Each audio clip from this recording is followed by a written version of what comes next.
Sure. Good evening. I'd like to welcome you to the Budget Committee Selectmen budget meeting for February 11th. We'll start off with the Pledge of Allegiance. Allegiance to the flag of the United States of America and to the republic for which it stands, one nation, under God, indivisible, with liberty and justice for all. Has any conflicts of interest, you can disclose that at the time it comes up. Think we have any adjustments to the agenda? Correspondence? There's some correspondence embedded in material we received. You can do that under probably under other. Yep. All right, well, we're gonna turn it over to you as we start down through the new business. Thank you very much. Tonight, we've invited Steve Smith from Real Star to be with us. Thank you, Steve, for being here. No problem. I've kind of primed the pump a little bit. Folks know that the budget's gonna go up by about $50,000. I didn't get into details. I figured you'd be the person that could explain that better for the folks in the room. I'll hand it over to you. All right, I get to go first, all right. All right, so yes, subsidy has gone up across the board for everybody, and there's a lot of different factors. So this is my third time giving this speech in the last month, so hopefully it's being refined. Basically, over the last couple of years, we have found out that we are not collecting what we thought we were. There's a couple different reasons for that. So we have our budget, and of course, we bill out for the amount of call that we go on every year. So it's usually about our billable calls for the month are around 450 to 500, even though we're responding to closer to 600 calls per month across the entire Maine Health Franklin system, right? So we are still completely separate from the new expansion of the ILT world, and then of course there's the new Maine Health Stevens, which has been brought in underneath the system under Maine Med, but it's not part of what we're doing. We're completely three separate things. The only thing we have in connection is we all answer the mic cycle still. So our budget is still done by Franklin at this time. It may change in the future, but right now we're a Department of Franklin Hospital. So over the years, we bill over our call volume, but there's always a loss between what we bill out, what we can collect, which is, as I told every other board I've been in front of, is you want to get in the ambulance business. It's not a good idea. There's absolutely no money in it, but it's a necessity, right? It's much like public safety and fire. You've got to have that, at least some version of that, right? So what we in 2005 developed was a subsidy formula. Subsidy formula is based off tax valuation, which is the primary driver of it, right? So we get our state numbers about every September, between September and October, and then I have to struggle to get it in front of our advisory board for November vote. So we're always a year behind. So the numbers we're running off from this year were 2023's. So that's whatever your evaluation was in 2023 is the state, and then we plug it into the formula. And then we do a per housing unit, we do a per person, we do a cost just for the service. So this is up to $7,500. Just to sit at the table, we pay $7,500. One thing we noticed when we looked last year at it was in 2005, it was set at $4,500 and never changed. Right, so it's one of the things we could have gone up on it. And then we have something in there called the distance factor. So we like to look at that as the cost of readiness, right? So, if we're turning calls in Farmington, we can turn them around quicker than we can in Rangeley, right? Especially if we transport somebody, because it's such a hospital. So in order to be able to make sure we're staffing for about the 400 calls that we respond to a year, and make it so that we can continue to stay up here, we have to plug all this information in the formula. Now the downfall for places like Rangeley and Carabasset is that your tax valuation is through the roof, right? You got two mountains that draw. Yes, it is. Yes, it is. So you got two mountains that draw a lot of people around, and which draw a lot of out of state money, unfortunately, or fortunately, how we look at it. It's great for tourism and stuff like that, but it also brings in people that themselves on mountains and we transport them down that. And we build their insurance company, and the good news is most of them have private insurance, but we'll get into why that's not as good as it used to be. So we send the bill out and then we get this difference at the end of the year. So this year's budget, as we looked at it, the difference is $800,000. Last year, even though we went up on our subsidies, and I remember Mike and I were sitting here last year talking about the same thing. We budgeted to lose $400,000. And the hospital was completely fine with taking that money as a loss because we're providing a service to them as well, right? We handle their transfers and whatnot as well. So even though we budgeted for a $400,000 loss, we lost $1.2 million. It's actually close to 1.3. And that had to do with some new laws that changed. So the biggest law that changed is that now private payer insurance companies only have to pay 200% of what Medicare pays. So if we go out, and I like to use the Sandy River Nursing Home right across the street because it's an easy math and it's right there. Everybody knows it's right across the street from the hospital. We get a 911 call over there, and it's $1,000 for us to go over and come back. Using round numbers just for the ease of round numbers. So it's $1,000 to go over there and transport the patient over. If they have private insurance in the past, we might collect anywhere from 70 to 90% of that, whatever their co-pays were, right? And then we bill the patient for the rest or the family, and how that works. If they have Medicare, Medicare doesn't play by those same rules. Medicare plays, we'll pay this one fee for an ambulance service, right? So you charge whatever you want, and we'll pay you $350 is pretty much what the going rate is. And then they pay less per mile too. So, if we were to bill $46 a mile for that 2/10 of a mile, you have to break it down by the tenths. So we have $9 to get out of that. Medicare only pays $14 per mile. So we pay, $3 per hour. So we're already at a loss from Medicare and main care. So main care matches what Medicare pays. Now, the good news is if Medicare is their primary and they have a secondary insurance, we can bill the secondary insurance. Most of the time, people who have Medicare primary, their secondary insurance is also a Medicare version, right? It's just it's like a B version of that insurance company. They'll pay some outpatient stuff doesn't usually pay us. So we get to take that loss. So we always drove our prices up so that the private insurance companies would help offset that. Well, 2 years ago, the private insurance companies got it passed that they only have to pay 200% of what Medicare pays. So now instead of collecting 70 to 90%, we're collecting 60%, right, of what we're billing. And that's across everywhere. So even, if somebody comes up here and is in a skiing accident, they have private insurance, they pay 20% of what Medicare has to pay, which would still be that $350. And instead of the $46 a mile, which really helps us when we're coming from long distance from the hospital, they're getting, $24 a mile, because it's double what Medicare pays. So we had been operating off from that, not that change. And then our accountants found that change definitely did happen. So instead of us collecting the 38 cents on a dollar that we thought we were collecting, like I said, ambulance is not a good business to get into. We're only collecting about 30 cents on a dollar. And that, 8 cents on a dollar adds up to about $120,000 per penny. So basically, we went from losing $400,000 to losing $1.3 million. We presented all this to our advisory board, which Joe was on and several other town leaders were on. And we said the hospital finance committee was there, our president Mark was there. And we basically said, listen, we can't lose 120, or $1.2 million again. We don't expect you to eat all of it. We're budgeting for an $800,000 loss this year. So starting October of 2026, because we're already in our fiscal year. We started it in October and we're about halfway through now.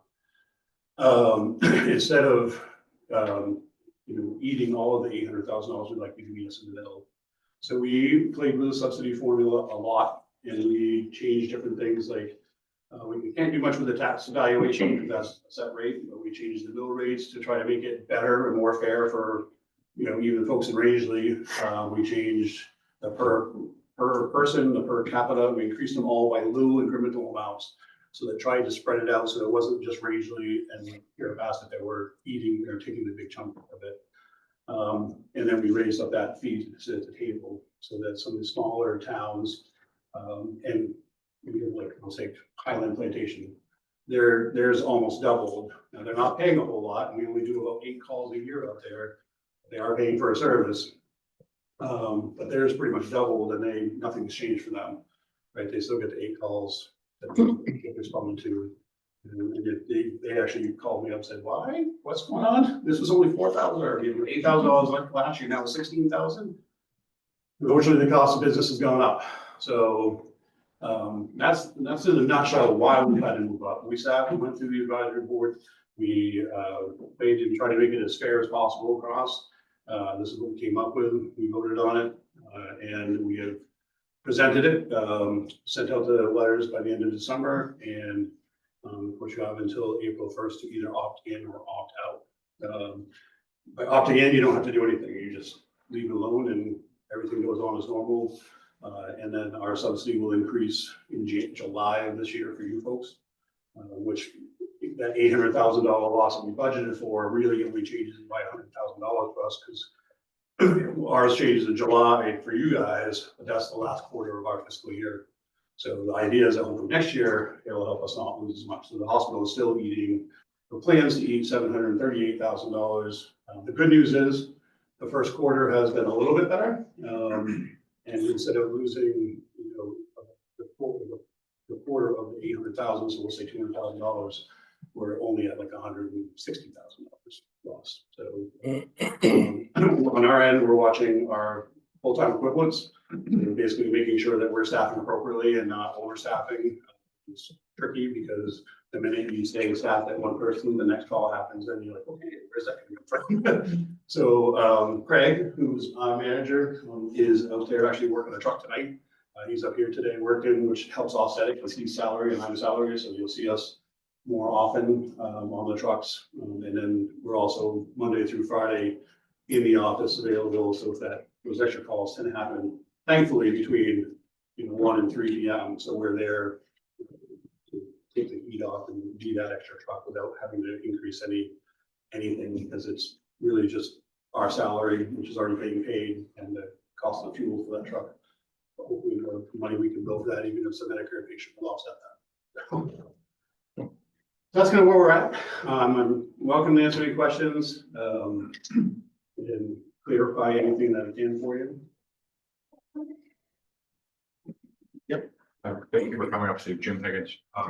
Just to help frame it in perspective, the revenue you take in, do you roughly know the percentages of municipal versus private insurance versus federal insurance, Medicare versus state main care? I don't have the exact, but I can tell you that we're primarily Medicare. Medicare main care is Franklin County is the highest per capita of Medicare in the state. So most of our recipients are at. And does Rangeley get credit for any of the private insurance company revenue that comes in from this area against your cost formula? That's just all going into a pot. In order to do that, we would have to have, and I'm not saying it's impossible, we'd have to know exactly what the private payer insurance company for every town was. And it's not impossible, it's just not something that we Cost more to track it than that. They might.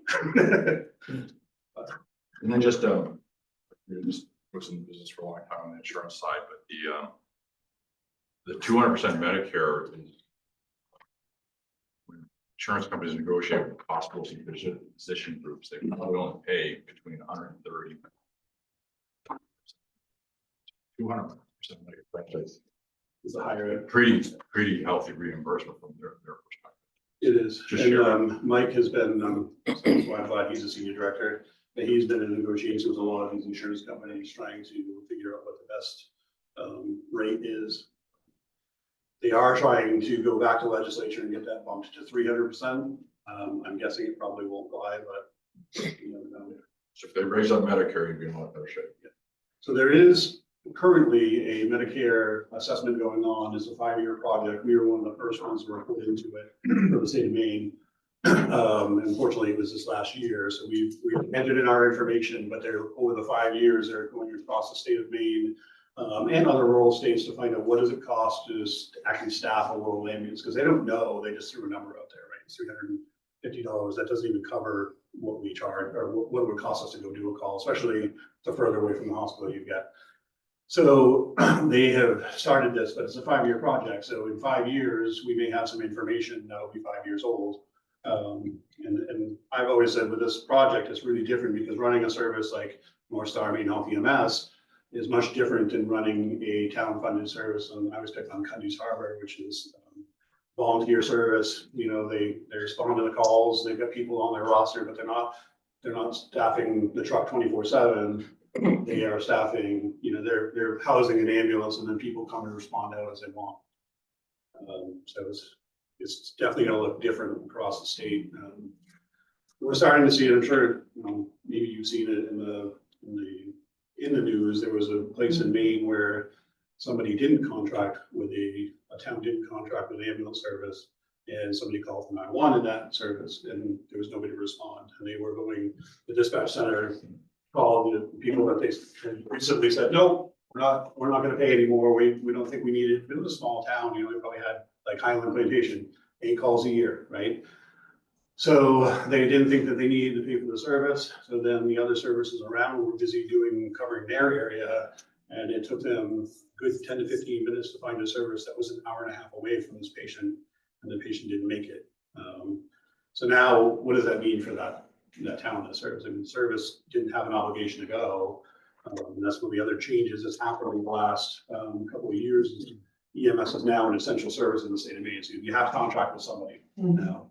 I don't know what the teeth behind that is, but I'm assuming like in that situation, the town becomes partially responsible for that patient, right? So, you know, we try to do it as fairly as possible and keep it as low as possible in the towns. And, you know, when we look at staffing a 24/7 paramedic level truck, it's $750,000 a year in just salary and benefits. And we staff 4 of those 24/7 and then 1 out of Phillips for 10 hours a day. So it adds up, and that's where we get to these high. I mean, our biggest expense honestly is our salary, right? Just trying to make sure that we're staffed and ready to go and be able to respond and figure it out. We have been working with dispatch, which is tricky because we don't, other than the hospital pays some county taxes, we don't really have any say in the dispatch, but we've been trying to work with them to be smarter about what they dispatch. So, you know, instead of sending, you know, an alpha, so there's 4 different levels, 5 technically, Alpha Bravo, Charlie Delta Echo calls. Echoes are your people who are in cardiac arrest. Your alpha call is somebody that fell, probably inside, maybe twisted their ankle, but it's not going to kill them, right? And it progresses as you go up through in between those. So what's always happened, because our call volume was built, or our system was built on the call volume that sort of stayed at about 4,000 to 5,000 calls a year 20 years ago, has now creeped up to 7,500 calls a year with the same staffing level that we had years ago. So what we're trying to do is say, well, if you have 2 calls that are happening simultaneously, let's send the right truck to the right call and then keep the other truck available. Or, you know, if there's another truck available, send it. We've had, I wouldn't call it level 0, but we've had some cases where we try to keep the truck up here as much as possible and Sugarloaf as well, because they're the furthest from the hospital. And we also recognize that if you take a right out of the space and start going towards a Quasic or down or that way, it's a long haul, right? And then you still gotta go to whatever hospital, whether you're in Scotland Valley or come back down to Franklin or Rumford, if the roads are passable. So, you know, we always try to keep a truck moved up here or stayed up here. We know that down in Farmington, we can turn a truck around much faster. So you might hear somebody call for them to slide down, but we try to do that as little as possible. Especially here, it's actually you guys are the perfect spot to go out towards New Hampshire, over towards Eustis, down towards Phillips. So I tend to keep them right here. It's a last resort. I'm sure we slide a little bit more because, again, you can slide over Eustis and they can cover it down. It's the strategic game that we play every single day when the calls are dropping. So we try to do the system side.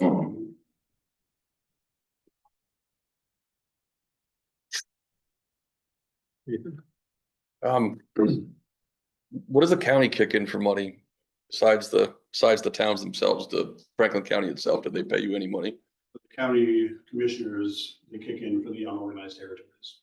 So there's all the unorganized territories in Franklin County are underneath county commissioners, and they pay a same, almost like one town would pay. They pay for all of that. So that bill's also gone up for them, just like us and everything else. Yeah, there's nobody that in the county that does read the bill. And we also, because we cover Vienna and in Kennebec, and then we cover North New Portland in Somerset, and we cover Livermore and Livermore Falls and Androscoggin. So they also pay in, well, those towns we pay in. And then the unorganized territories of Somerset and Oxford also pay in, because we still cover, even up here, we cover. Sure, the northern Oxford. They don't pay, whereas Franklin pays the full, we have to vary it out by how many, we basically take the 9 out of the 17 unorganized territories are in our coverage area. So we divide, we give them a fee, and then we, based off those tax valuations and all those other things that are in the formula, and then we divide it by, 9, and basically send that up to the county commissioners, and they send the bill quarterly. Mhm. Or they pay the bill. We send it. Shelley? So the dispatch center is paid by the taxpayers, correct? So you don't pay for that service. Which they approved out quick. They talked about charging us, and if they ever did that, we would have to decide what do we do with that. We pass it back on to the counties, and this has been our argument is all of you folks are already paying in for this. Right, so I repeated So it. it's just, if you pay, if you're gonna charge us, we're gonna have to figure out how we're gonna deal with that. Right. So it's always been the sort of, because, the downfall is we don't get priority. I mean, they still dispatch us when a 911 call comes in, but it's, when me or Rich talking at the same time, they always pick Rich, they always have. It's just easy.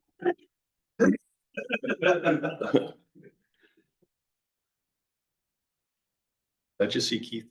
Keith is in the room, yeah. Keith, just bringing up to speed, we're talking with Stephen Smith from North Star. I don't know if you got any questions you want to ask, but that's kind of where we are right now with him. Good evening. Hello. Has anything been asked prior to you just saying that? We just went over some of the funding and where the money's come from as far as county commissioners kicking stuff in and whatnot, but nothing too in detail now. Okay. Now, I do have a couple questions. I don't know if it's pertinent time to do that now, or I'm gonna wait a little bit while you guys discuss more things or whatever, but. He says he's good. If you want to ask away. All right, so I'm gonna try to ask this as respectfully as I can. Part of my questions, one question I have is understanding funding, and I read the information provided, but with the increase in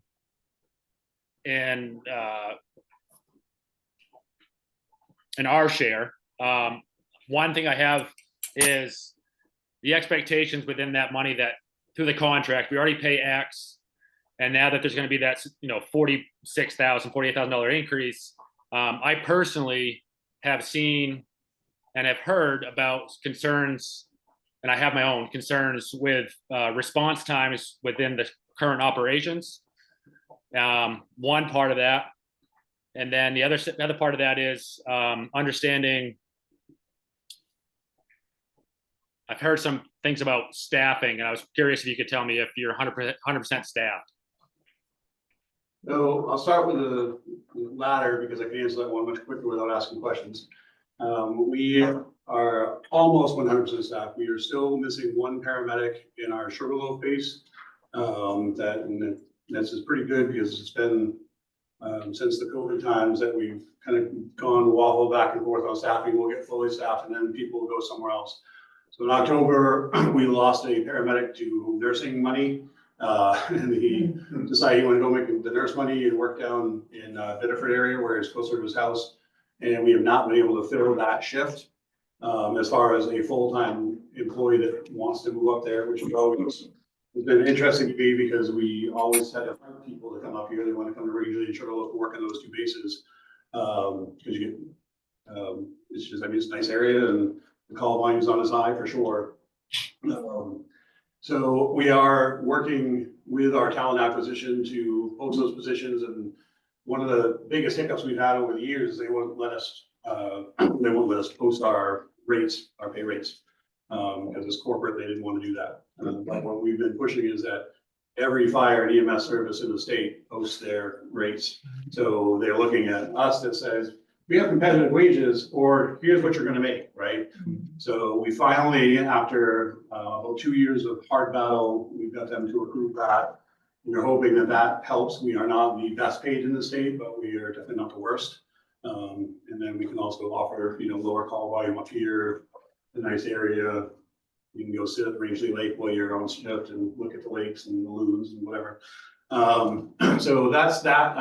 We do have a position that's helping to cover that. We have something called a senior medic, which is a float medic that we've always had built into ours to help offset vacations. So if, a medic wants a vacation, he goes out and he's like, oh, I'll take that shift, I'll take that shift. And he gets his 40 hours per week. So he's been helping to fill that. So we're still staffing with paramedics, Sugarloaf, Rangeley region 100% of the time. And then in the Phillips and Farmington tend to be the ones that we might lower down to advanced level, knowing that we've got paramedics in Farmington and Livermore that can be their ALS backup coming to the hospital.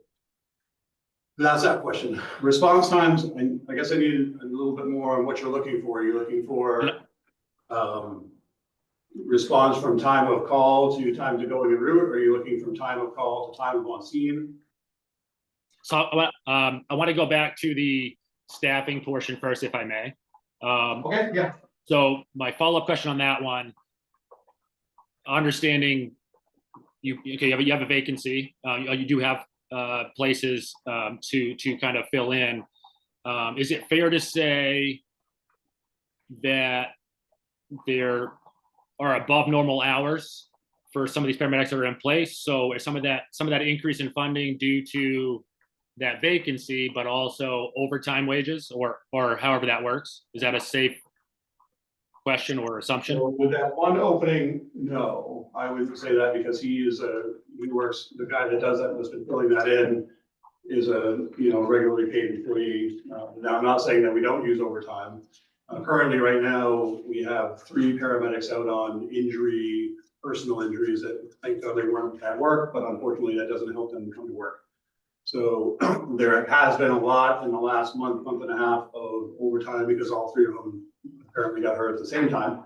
So we've been doing that, paying overtime and whatnot to fill those, as well as I explained earlier, I know you weren't here, but Craig and myself are salary. So currently tonight, Craig is working over here rangeley as a salary person, above and beyond his 40 hours a week that he does in the office. So that doesn't affect our overtime rates like it would to pay a paramedic to be up here at 5.5, right, because we're salaried. So, and over the last couple of months, Craig and myself have been on the trucks a lot more than we've had in the past, which is okay, but it's certainly, that's one of the things we're trying to do to offset the cost of salary. Okay, thank you. So, a PRN staff that unfortunately is not heavily in paramedics. We do have a lot of EMTs and advanced EMTs that are PRN, but again, like I said, up here in Sugarloaf, we have to staff paramedic because it's just so far away from the hospital. So our PRN or our per diem staff of paramedics is not very thick, unfortunately. So thank you. And then my second question, I'll refine it down to, I would say, dispatch calls. So from the time confirmation of the call to on scene is my concern. Okay, so for the Rangeley, which they just did this at their advisory board meeting today, our Rangeley numbers for that, for the Rangeley region, what I do is I break it down by the towns that are in your coverage area. The Rangeley's call was 12 minutes and 53 seconds from time of tone to time of on scene. And that doesn't take into consideration, which truck it is. So it could be one of the Rangeley trucks, 6.1 or 6.2, or it could be a Farmington truck. 12 minutes for a rural area is actually really good. So that you just, did you say that 12 plus minutes is in a rural area is good? Yes. All right, okay. The national standard is 20 minutes, time of call to time to answer the call. in rural areas. So these are talking about mostly volunteer type services, where we're full-time, you don't have that. Our time from call to time en route is just over 2 minutes, about 2 minutes and 30 seconds. And then, of course, you're taking the coverage area. If I was to look at just Rangeley proper, then it would probably be much less than that, because, we're looking at, smaller mileage, square mileage coverage area. But in that is also, Lane Township and Paramanchi and all that. So some of those numbers drive it up, because it takes 20 to 40 minutes, depending on the weather and where you're going to get out there. Certainly. So I respect that idea of the plantations and your response areas. So I guess my real question is, so as Rangeley proper, would you say in that 12-minute area in Rangeley proper itself is unacceptable? Rangeley proper is less than that. Yeah, but if a call is in a trend, like if it takes 10 to 12 minutes for to be on scene in Rangeley, I'm saying Rangeley, so like within 2 miles of the facility, is that unacceptable in your opinion? Well, so that's an average of all the calls in the Rangeley coverage area. If you wanted just the town of Rangeley, I would have to recalculate that, because I don't have that right off the top of my head. I respect that, but I'm asking you, in your opinion, it should not take 12 minutes within a 2-mile radius of that station there. Yeah. Correct. Okay, thank you. Keith's touching on something that I've been talking about for a while. Cindy can remember me talking about it in other board meetings. And my family's had police scanners in the house for years, and we have them at work. So I listen to calls and response times. My biggest issue has been, and I've been a recipient of this for a call to my own residents. Time of tone, like I hear 2 tones go off. I know what they are, and I'm a civilian. Sure. So I already know that this is an ambulance call. So in my mind, if you hear me out and I'm not an emergency service provider, if I hear an ambulance tone going off, I'm walking out of that room to the truck. And by the time the tone's done, I'm listening to it in the truck and I'm opening the door. And then I should be en route theoretically within 30 seconds, because they live right there, especially during the day.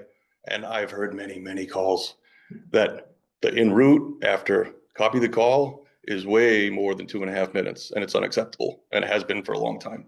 So that part I just don't get, because if I called Pat O'Neill up on the phone as a friend and said, "But I need something, there's an emergency at my house," he'd be there. And I know that because when I called you guys for something with my family a few years ago, my father, who lives down the street, got here before you guys, and I called him after I called 911, and it's kind of disappointing. So I would like that to be looked at. I would love to know more specifics about that. So I will say that I met with Chief Bacon because he had the same concern. We met earlier this year because he had some of the same concerns, and the 2 minutes and 30 seconds he didn't believe. So one of the things that I looked at with him was a bunch of calls and said, okay, well, here's when the call originated from Franklin Dispatch to here's when you got on scene. But when we looked at, not all of them, but a majority of them were, we didn't get towed until after PE or fire department was on scene. Now, if there are specifics, like in your case, I would love to know what that is. Our goal, we don't set out for shoot times. And I'm not saying that we shouldn't, but we just never have, because we never had to worry about it. But during the day, you're right, a couple minutes, right? Not even, it's in the building, Mr. Smith. It's really disconcerting, because I know if my kids called me right now and said, "Dad, you got to get home right now," I'd be in the car and home, and they might still be putting their shoes on or whatever they're doing, which is unacceptable.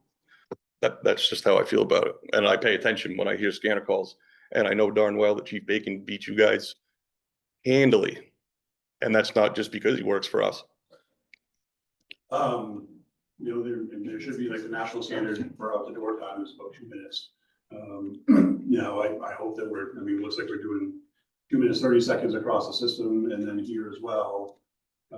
But if there are specifics, I would love to take a look into those calls. And there was a time up until COVID hit that our nighttime staffing was different, right? So we had our paramedic staffs 24/7 based on the original formula. And then we staffed our night staff with call people. And those call people had a 12-minute response time. since COVID, we've changed that. Now everybody stays on. We pay them instead of $4 an hour to be wherever they were, as long as they're here within 12 minutes. Is now we pay them $17 an hour at night to stay here. And then when they get activated, they get time and a half of their regular rate.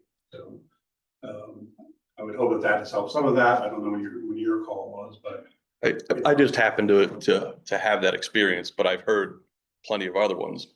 In my mind, ambulance calls going off, you're walking to the truck, not doing anything else but walking to the truck. And then you're in the truck recording where the place is and you're already driving out the door. That takes about 25, 30 seconds to get to the truck from that room. And I agree that there should be a sense of urgency for that. And if that's not happening, I would love to know in real time, especially, but all I can do is go based off the numbers that I pull from our records that show the 2.5 minutes. But now that does mean that, some people, because if you count walk-ins, somebody walks in the range of fire, which happens a lot, and we see that that's a 0 time, right? So that means on the outside of that, then there might be something there for 5 minutes response time, which not ideal. In the middle of the night, I could see something to that, but it really shouldn't be that. So I can keep an eye on it and will keep an eye on it and report back. But also, if anybody hears it, including Bacon, if somebody says, especially here, that I know today 6-1 didn't leave for 6 minutes to go to that call. I want to know so I can call them and say, what are you doing that's so important that you couldn't get help to work. There's nothing in our minds that's more important than getting on the road and going to that emergency call. Thanks. Anybody else have anything? Cindy? Mr. Chairman, I think it's an incredible bargain. Thank you. We've, years ago, when Steve Philbrook was on the Board of Selectmen, talked about the years the town had its own private ambulance service. And how much more North Star has to offer as far as coverage, the quality of the team, et cetera. So I agree with Ethan, the response time is why you're here. I really appreciate you taking a deep look at the formula because our valuation kills us for being such a low population town. So that's so important. Our struggle is to keep year-round residents here, not to tax them out of being able to live here. So I just wanted to thank you for that as well.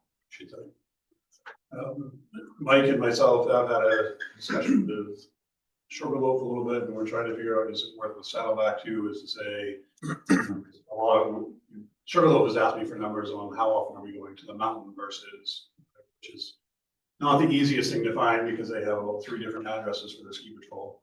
Depends whoever calls Carabasset or Franklin on what it gets to, but to look at, is it time for the mountains to start kicking in more than what they did? And one of the reasons we keep the businesses out of the tax valuation is because if we tax the businesses, if I use Jay, when they had the mill there, their subsidy would have been $600,000 a year. They could have bought their own ambulance and staffed it. So we keep the businesses out of it. Unfortunately, that does keep the mountains out of it. But we've started to have that conversation. Is there time to, especially in the winter time, even if it was something as simple as, why don't you both get together and kick in a certain amount and we can staff an extra truck just to have between the two, because we know that the busy times of year here are this time of year and summer, right? There's we do have some calls here, but it sometimes it dip down in our whole system in April, May, and then it dips back down again in September, October, and then picks up, right?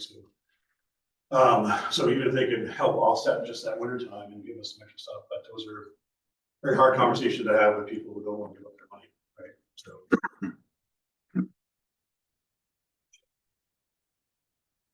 We are hoping this year that the subsidy drive up was hopefully the final one we have to do. And we'll let the tax valuations work like they were supposed to. So we looked at the progression from 2005 to 2015. It was like this slow progression. And all we did was let the tax valuation drive up the formula. We didn't touch anything else in it.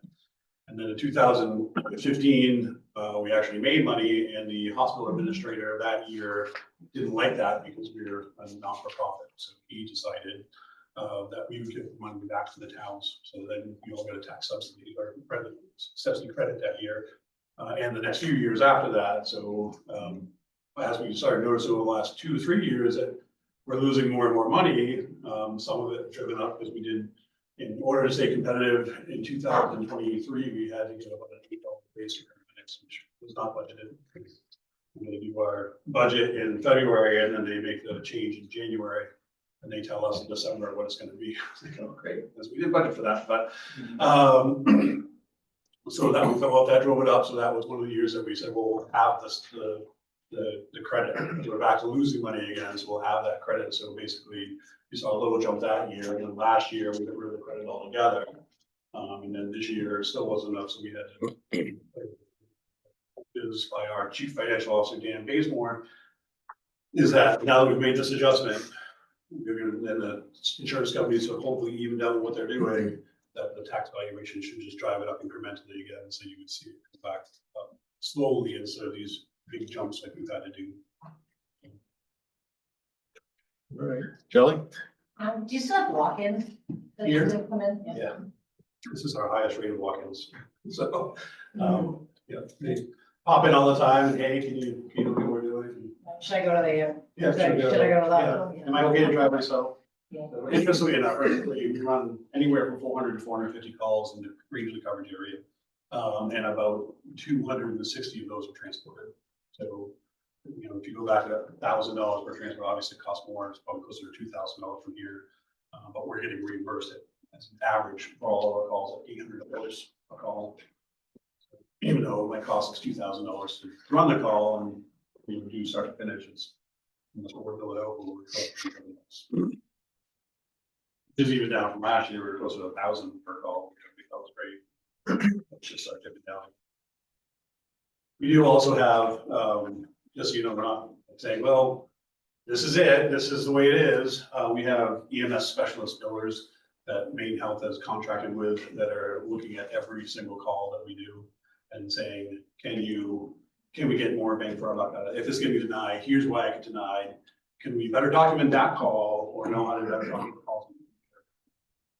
And in the last year, the first time I've ever seen it, we actually had a 911 call refused payment by Medicare because the patient walked to the stretcher. And it was a very, it's an interesting situation. So the patient called because he couldn't pee, and it was a snowy day. He couldn't obviously plow out or push out the driveway. So they met him, and they were gonna, move the snow for him and get the stretcher up to him. He's like, I'll just walk down to your stretcher. So he walked maybe 5 steps to the stretcher, gets in the ambulance. We take him over to Franklin. This is in Wilton. So not a very long call. And over there, didn't really do a whole lot for him because there's nothing we can do for people who can't pee. So got him into the hospital. Turns out that it was an emergent situation, and they transferred him from Franklin to Augusta, where they had to put in an emergency cath to get the urine out. And they paid for the transfer, but they refused the 911 call because he walked out to the truck. We're starting to see more of those, especially from like the Medicare Advantage plans. They're finding any reason they can not to pay it.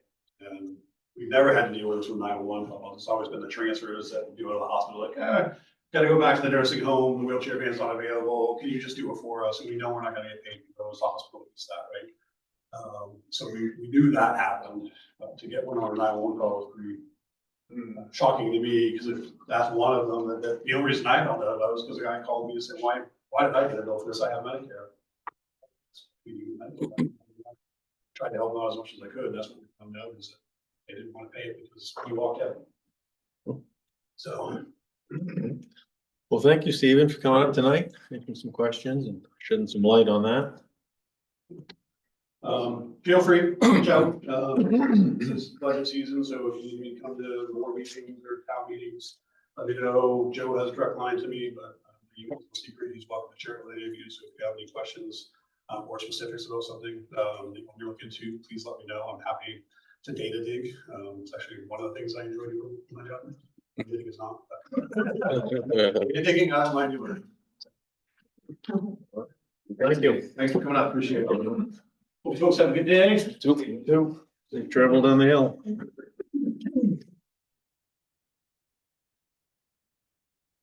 Got Mark in the room? We're gonna give him a little bit more time. Yep, all right. If you don't mind, we'll go to capital purchases. That's on page 64.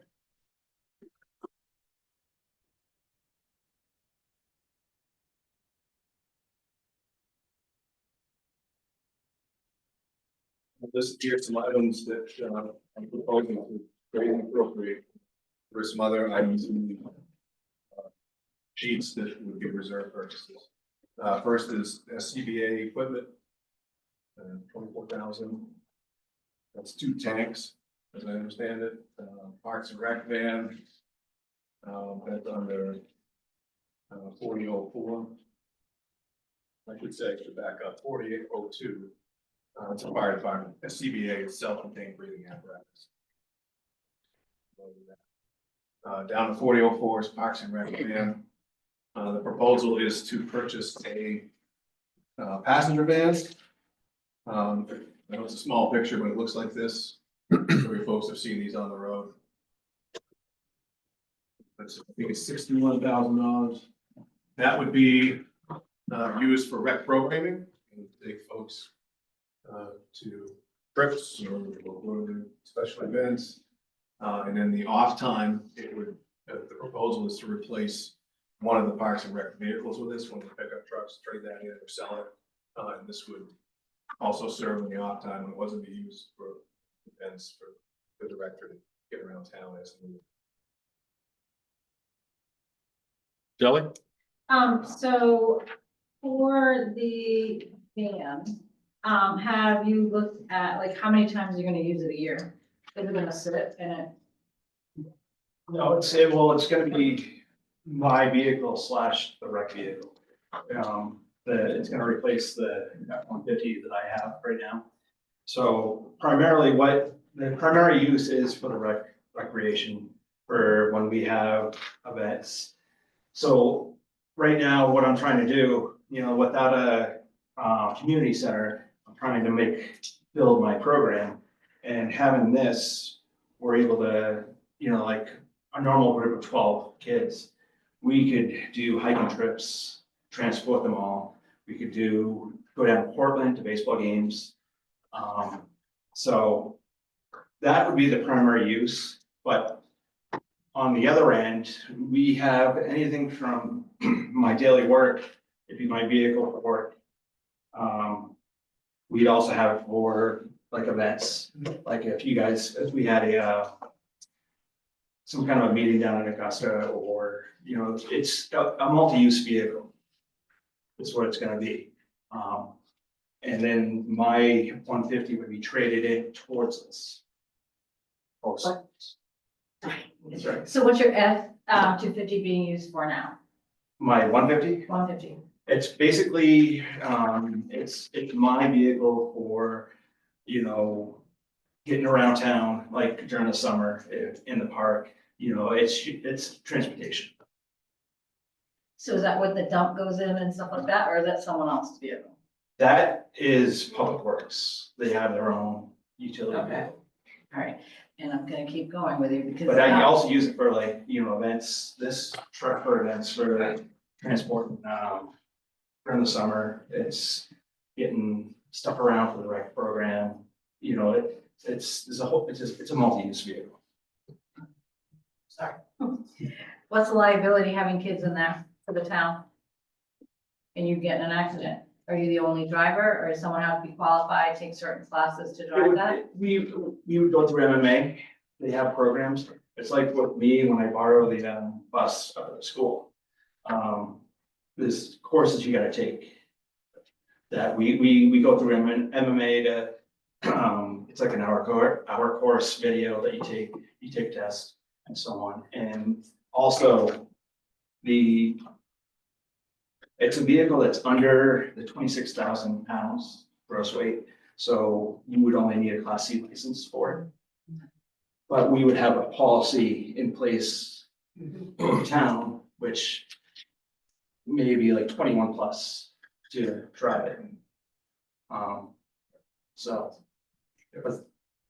Sorry, it's a lot. Yeah, And the other question is, so what is the cost to rent? Because before, did you rent from the, From the school, it's $1 a mile, and which it doesn't include gas. So we brought the senior citizens down last summer to a baseball game.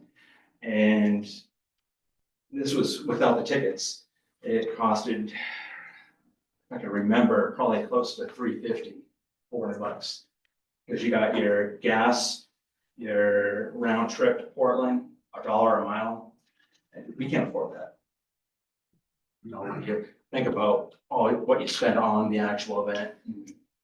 I think the focus is on improving the program. It is. That's what we're going with. Yeah. Instead of having an ancillary or secondary vehicle, the idea is to consolidate, the one that's 8 years old now. Keith, did you have something? Sorry, Shel. Yeah. You muted again. Is Shelley still going, or am I able to ask something? I'm still going, but keep going, go. You asked one of my questions for me already. I was just, I guess, to go back on the other idea of this van being used as a daily vehicle. I'll say daily in the idea of the director's use. I don't see how it's going to be used for transportation of, I understand individuals, but if you start to use it for special events and stuff for setup or supplies, I think we have a ability or a situation where we end up causing damage to that vehicle or having to take seats in and out of it or whatever. So I don't see the use aside from carrying passengers. So, getting back to what I was saying about use is with the pickup I have right now, is what I use for transporting stuff back and forth. But when we get this vehicle, for the transportation side of things, when I bring in stuff for the program from one place to another, we use the utility vehicle from Public Works for that case. Because that way, having a van, things will change.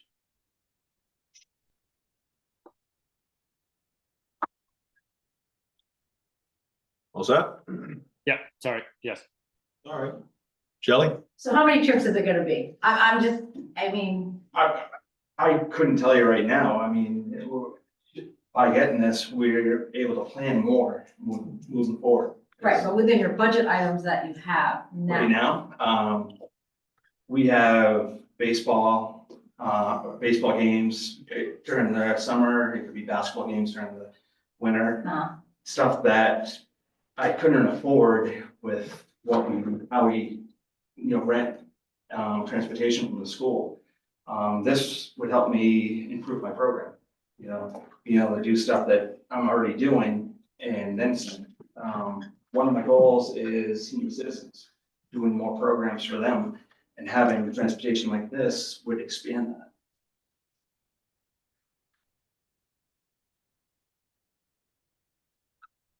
right? You just have a certain dollar amount that you have for a limit, so I'm just trying to so that is gonna eventually increase. But it's $61,000, and I'm just saying, is it a need, is it a want, is it something that you can hold off and try to measure to see, here's the trips that we actually did throughout the whole year. This is how much that we spent for the rental for the bus. This is how much this is costing the town for everyone to go. Does that make sense? So getting back to my plan, right now I have a truck that's 2016. Right now it's got value, and by thinking of improving my program, it's almost to the point where we're gonna start thinking about trading that truck in. So at the same time, I'm trying to think of ways to improve my program, and at the same time, taking the value of what we have left in that truck, and getting something better. I think it's a creative idea, Pat, and I think they're good questions that folks are asking. Their role in this is to make a recommendation to the board, so don't feel like, it's targeted at you. No, it's fine. I'm just trying to answer the questions. So if you were to purchase this van, Joe, I'm gonna ask Joe, eventually you're gonna be trading this truck in for another truck if you didn't have this van idea, correct? Yeah. So either way, you're gonna be buying a vehicle. Correct. So what I'm hearing from you is you're trying to kill a couple birds with a stone and create something new? And strengthening that program Okay. at the same time, so. Shelley? So what's the mileage on the 2016? Oh. Yeah, I gotta look at it, should be on the capital. And I understand what you're saying, what your cost approach is and how you're looking at it, but I also remember that one time we bought an F-250 thinking we would put it back in the mix for a cruiser. And I tried saying it won't turn on a dime, and if you're changing it quick. So I'm just saying, like, I know the intent is there, but I just would have to see the cost savings versus the expenses for renting a bus. I have a question. Someone's asking a question. Oh. Sorry about It's that. Go right ahead. Kitty. It's Kitty. Yeah, I'm just Kitty. wondering, it's already completely depreciated, correct? So there's no cost, I would say, yeah, we don't owe anything on it at this point. right? Because it's over the 7 years. Okay. Yeah. Yeah, it's paid for. Right. Cindy?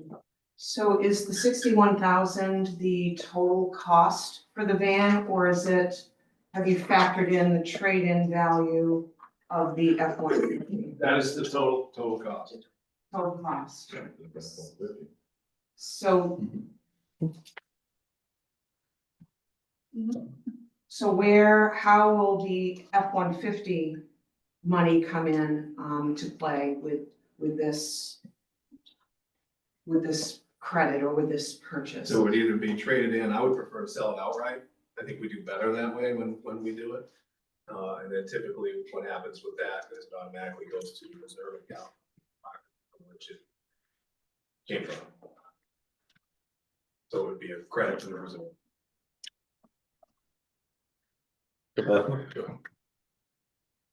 Just really quick, where is this in the, is it time to replace this F-150? Or where is that in the capital plan? So.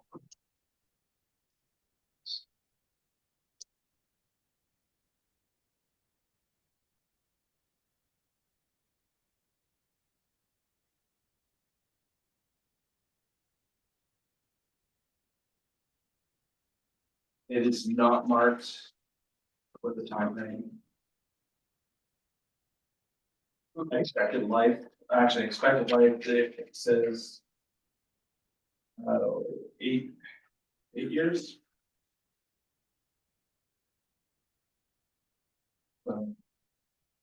Actually, no, 6 years, I'm sorry. So, I mean, it's, from what we have here for expected life. Well, it's well over, it's what it has in place here for 6 years. So if you go by 6 years, you're talking 22.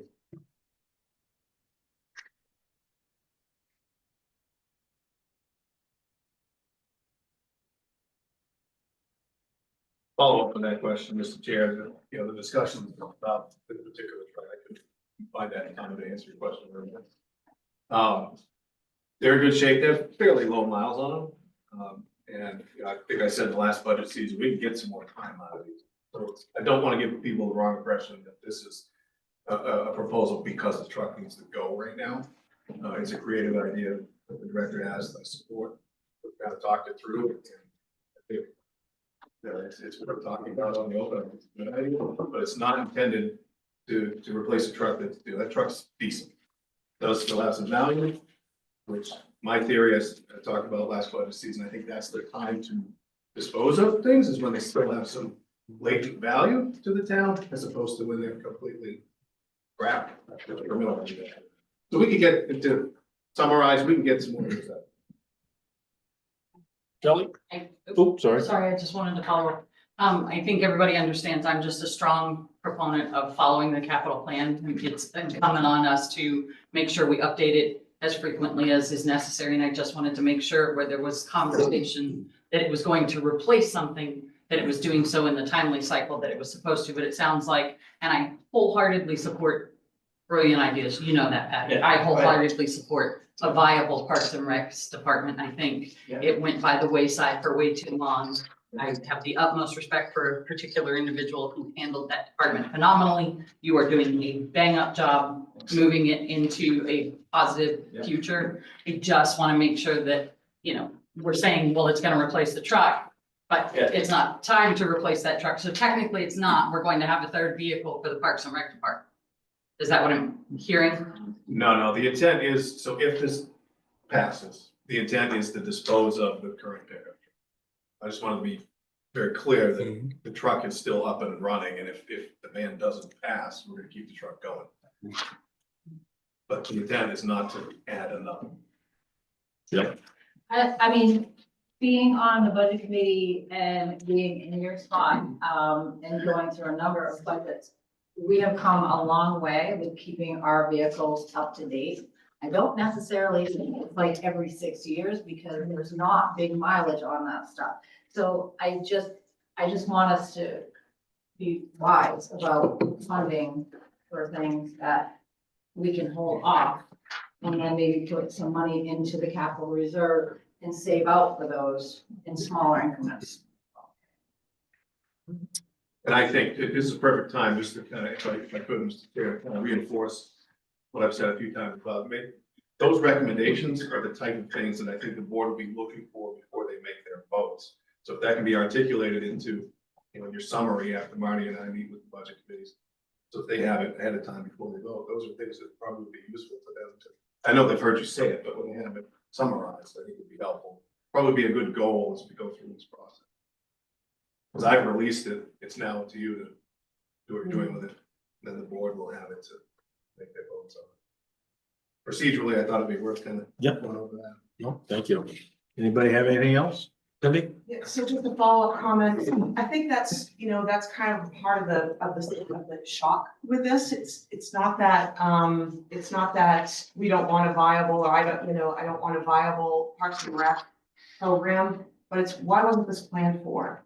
You know, why are we raising and appropriating $61,000 when every other department is required to look forward and anticipate these large expenses? That's where I'm coming from. Thank you. Thank you. Anybody else? All right, thank you, Pat. Well, there you go. 4006 is communication, it's fire department radios. You see that there's some budget for this year. We haven't purchased them yet. We will. I've had in staff meeting tonight conversation about halfway through the year, if you have a zero amount, things to be budgeted for, please be cognizant of that. Going forward, we want to continue that program. Radios are expensive. I think the last time we bought some here, the board authorized a couple of years ago, they were $5,000 a piece. So advise you a couple radios. Infrastructure 4007. Hold on one sec, Joe, sorry. Oh, sorry. Isn't there grant money that's available for radios? From time to time, there is. Hi, Mark. From time to time, yeah, there is grant money available. Yeah, anywhere you're comfortable. And from time to time, we apply for that. From time to time, we're successful. But we're not always able to rely on grants for the budget. For that. Want to just finish out this page and we'll go back to. Yes. Go back to Mark. Yeah. 4007 is infrastructure, so another proposal from Parks is additional boat docks. That is to be located at Rangeley Town Park, not Haynes Landing, not yet, but Rangeley Town Park, and that would essentially mirror, the proposal is to mirror what's there on the right-hand side of the launch. If you're looking at the lake, kind of build the same thing, mirror image on the other side.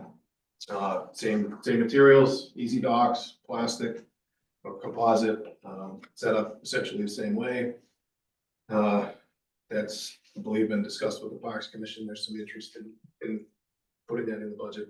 Flooring is an item that is for this building. Hey, Joe, quick question. Yeah. Does that for the docks, does that 58,000 include the bulkhead for the left-hand side? Don't believe it does. I'd have to look back at the quote on that one. I think it's just fixed to the earth. I don't believe there's a bulkhead included. So you would do like the ramp for the kayak? Yes. Yeah. Yeah. You'd pin it down and then have an ADA aluminum ramp that would get you over the hump. Kelly? Can that be TIF money? We could explore that. I don't know that it qualifies as a pedestrian facility. Certainly I can explore that for you. Good question. I'm gonna ask that for all the big dog ones. Disappointing.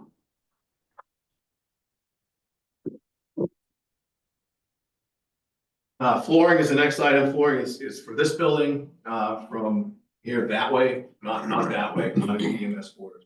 Here out to, the front room. It would be, quote is for a vinyl plank, heavy duty vinyl plank flooring to update the carpets. This one isn't that bad in this room, but the hallway and the offices and then the front foyer is just, they're ready to be replaced. So the proposal is there for 60,000, that was the quote. Parking lot, that number is for seal coating and striping this entire complex. So the town office side, fire department, front and back. And then gazebo is something that's been discussed, the director and the Parks Commission, that would be to install it, procure and install a new gazebo similar to what's at Hayward Pond Park and place it in town park. Evelyn? My only question there is, will that affect the impervious surface requirements that we have to stay within? That's a very good question. In fact, I asked the same question. We looked at it, and the answer we came up with was because of the location, it's going to be beyond shoreline zoning requirements, so I would say that, yeah, it would have to be sited back away from the lake. Anything else? Yeah. Sorry, Keith. Flooring, back to the flooring real quick. Obviously we have that discussion prior. I remember part of this research wise. So in that 60,000 proposed, would that take care of any, I'm gonna say leveling, subfloor repair if needed? Obviously we know that hallway door, it sticks already. So would there be a concern with the new flooring and how that door operates? I think there would be an issue there. We'd probably have to take that door off and adjust it. I don't believe that was part of the quote. Yeah, just figures that I would, thank you. Thank you. Thank you. So that's capital purchases, Mr. Chair. Yep. Bounce back up. We have with us our accounting consultant, EPA Mark Roy. Thank you, Mark, for being here. Yeah, I apologize, I thought the meeting. Yes, and I'm going to admit that this meeting just let him pay. Sorry about that. Thank you for coming. We've so far, you should have an agenda there. Well, anyway, we had Steve Smith, who was here prior to you from BOS. Talked about that. Now we're going to talk about things that you and I and Marty have been working on here. I think you do have that. I have all these financials. Yeah, okay. So we've been getting acquainted and working on some of the background stuff. You want to walk folks through what we've worked on? And Sure. They have the summary and the other documents too. Well, let me start with the report that says Fund 2 at the bottom. So I don't know if you've seen this report in prior months or at the end of last year, but I went through all of FY24's books and cleaned up what is special revenue funds is. So special revenue funds are primarily grants that need to be expended for anything for a specific purpose. It includes the TIF fund. And so I had to go through FY24's books to clean it up to make sure that the beginning balances here are correct, which they are now. And then all of these revenues and expenditures and transfers in and out that you see here, that's for this current fiscal year that we're in. So nothing particularly interesting with the microloan, that's just accruing interest. The ride and transportation van, that's getting revenue. It's gotten in the Rangeley Plantation and Dallas Plantation donations. I think Sandy River still needs to make their donation or contribution. That's included in the $6,100 is not a donation. Normal expenditures so far through the year. I thought I posted the $5,500. In any case, there's a $5,500 amount for that the town also has contributed to that. The TIF fund there, that's the big one that you guys are looking at. So that didn't have any activity last year other than what was allocated to it. So that brought it to the $558,000 amount.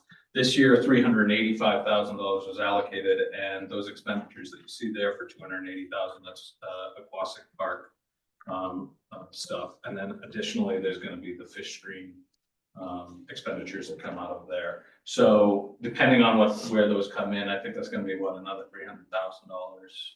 It should be closer Finish to up. 200. Okay, so another 200,000. So you can expect that by the end of the fiscal year, the TIF fund, unless you guys approve any additional expenditures between now and June, the TIF fund should end up at around $450,000 balance. And then for next year's commitment, you'll, obviously add some more into that. But that gives you an idea of where the TIF fund will be at the end of the fiscal year. The COVID care grant, that's not ARPA money. That's probably some CARES grant that was received that has just not been expended. And I do just recommend that the select board expend that within the next year or before year end, actually, if possible. There's probably no requirements on what those can be expended on, unlike the ARPA funds. So these, if it were me, I would probably go, well, anything that's related to, emergency response, anything like that, that we can expend the money on, I would expend it. Just because otherwise it's just sitting there for no reason. The employee fund is the employee fund just for, employee stuff. And then the King Foundation had $12 left over from grant from prior years. It got $22,000 in so far this year, and money has been expended. I assume that that project is completely done, whatever the King Foundation grant was received. So if the King Foundation doesn't require that $184 to be returned back to them, because it's a minimal amount, then that can just be liquidated to the general fund, so that can be closed out by the end of the year. So you should really just have very minimal special revenue funds, just the microloan, the van, the TIF fund, and the TIF fund employee fund at the end of the year. The next page is your Fund 3. That's all of your reserve funds and your capital projects funds. So this one as well, I had to go through last year to make sure that the beginning balances are correct and adjust the beginning balances. So you started the year total with all of these reserves with almost $3 million in reserve. The bulk of that is at the very bottom, the excise reserve and the road projects reserve, and also the sewer reserve has $400,000. So, and the highway reserve has $300,000. So there are some reserves that are relatively big. Starting at the bottom, the excise reserve. So you have 481,000 starting in. Now, if you remember, the excise reserve is all the excise revenue is being set aside to pay for the debt on the road projects loans, right? That's what the warrant article says. So, so far this year, you've gotten in 295,000. That 290, 830, 882, that's half of the total debt service for the year for those two loans. There's going to be another payment on both of those loans in May or March or sometime in the spring. So what has happened with that reserve over the years since you started it back in 2018-19 is it has generally been generating about 400,000, 425,000, somewhere in there. And if you look on the debt schedule that I believe I provided to you, yeah. So if you look on this debt schedule, the sum of those two loans, the road projects loan, the debt service is more than that. Okay, so it's about 500. I think it's about $500,000 total, somewhere in there. So there's a about a $75,000 to $100,000 variance. That if you go look back at the excise reserve, that balance, right? That started the year at 481,000. At the end of the year, I would expect it to be around 400,000, just under 300,000, depending on how much excise tax reserve you have. And that's going to continue to happen if provided that you get relatively the same amount of excise reserve revenue in. So you would think that, okay, well, we only have about 4 or 5 years left of that excise reserve. But thankfully, the first road projects fund will end. The first road projects loan will end in FY29. So by the time that excise reserve basically gets down to close to around zero, one of those loans is gonna come off, and then you'll have just the 2021 loan. And then you'll have more than enough in excise revenue every year to satisfy that loan, and then eventually you're gonna want to remove that warrant, unless you get into another road projects loan.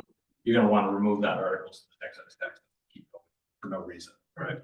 But for right now, I took a look at it over the last several years, and it looks fine, the balance that it's at, and even though it's decreasing over the next several years, it should be fine, satisfy those debts. All the rest of the reserves, those are just your, I could go through each of them, but I would imagine that you know generally what they're all for. Things that I've brought up to Joe about is having a warrant article to close out like the aerial photo reserve that has $8 in it. Combining the computer reserve with the information tech or the technology reserve, there's no reason to have those two. And then really anywhere where you think that you might want to consolidate, I would just recommend having a warrant article that does that. Oh, one other thing, by the way, I noticed while I was looking through your budget for last year. So going back to the excise reserve, and I don't know if it's in this year's budget. You might want to move it. So last year's total budget for debt service included one of the loans, one of the road projects loans, even though it's already being satisfied by the excise reserve, which means you're voting to raise and appropriate, satisfy $290,000, which you don't need to do because you've already set aside. So if it was labeled FSB, it was the $3 million loan. You don't need to have it in there for this coming year if you want. You don't want, so that's just one place where you don't need to raise for it. Again, because you're satisfying enough of that with you. Just be aware of that. Other than that, the road project reserve was the other big one. And then what I did for this road project reserve that you see on 3, it's been broken out a summary of all the various road projects. So that you can see what road projects have been completed, which ones haven't been started yet, what their total estimate costs were, what their actual net costs were, because a couple of them had grants to help offset the costs. And then all of that is being drawn down on the loans, the bonds that you took out for them. And so right now, this is as of January 31st, right? So just last week. Based off of expenditures, there's still $196,000 available for future road projects or whatever hasn't been started, and it's just FYI. And then there was nothing specifically, noteworthy in the Fund 3 reserve accounts that I feel need to be pointed out. Unless you had any questions. You'll notice that all the transfers in looked at $405,000. That was what you appropriated at town meeting last year. You probably would similar appropriation for this year. So that's the road projects reserve. Then you also have a debt service thing just to show you the debt service over the next, for all the debt service that you have outstanding right now. So for FY26, in total, which includes those 2 road projects loans, total debt service is $786,000. But you can, for your general fund budget, you don't need to include the 2 FSB road projects loans. So the debt service would just be the others. Okay, got it. And then, other than that, you have a budget to actual in front of you, which is a summarized budget to actual, these 2 pages. And at January, you should just be 42%, or you should have 42% of your budget remaining somewhere in there. So when you're looking at these percentage under or over, if it's below 42%, it means that you're trending to be over budget for the year. Above 42%, it means that you're under budget, right? Or you're trending under budget. So I generally, when I look at these, I generally look at the category numbers like total government, total public safety, just to see kind of where you're at. And right now, total public safety is the one that is slightly behind budget. The general government's at 40%, which isn't that far off anyway. Public safety is slightly behind budget. I would imagine that's part of it. Have you guys implemented that police, the wages for the police? Yes. So I would imagine that's what's driving that. It I could is. look into that. It is. Yeah. So as long as you guys are aware.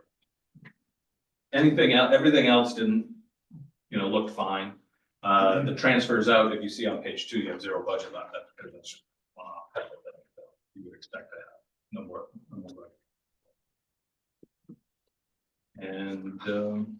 And yeah, and that was pretty much all I had, unless you had any specific questions for me. Well, if I could, while you've got these in front of you, I want to back up to the road project summary. Recently, we plugged in what I proposed to be the project for Moon Pond Road and Lakeside Lodgings. Those come up to about 170,000, so under the 196. I just want to get that out there, that that's what we're thinking about doing for projects. So the estimated costs we are on the left-hand side. Also want to follow up on one of Mark's comments about the sunsetting of the first road loan. My thought is to get this project done and kind of wait till that loan is paid off and then introduce to the board another round of projects that needs to be done at that point in time, which would probably be of a smaller amount than what we're going to. At that point, you would want to look to see generally what your excise revenue is. Because if it's not gonna match if it's gonna be less than obviously what your debt service is, then you're gonna have to budget for the, right now you don't have. Anybody have anything for Mark then? I have one other note, and this wouldn't be on this, but I don't want to forget to say it out loud. The general reserve, in the last budget, time we met a year ago, the idea was to earmark the cost of the reval, which is 142.5. So that's not written here anywhere. I just want to put that on everybody's radar that that's what our plan was going forward. We don't want to lose that in this cycle because we'll start paying for that contract in December of 25. So we're under contract now. It's signed, but they won't start billing us until November or December. This year, next fiscal year, this calendar year, next fiscal year. All right. Guess no questions, Mark. All right, that's good. I just wanted to come up. I like having FaceTime with you. Appreciate you coming up. Nice to see you.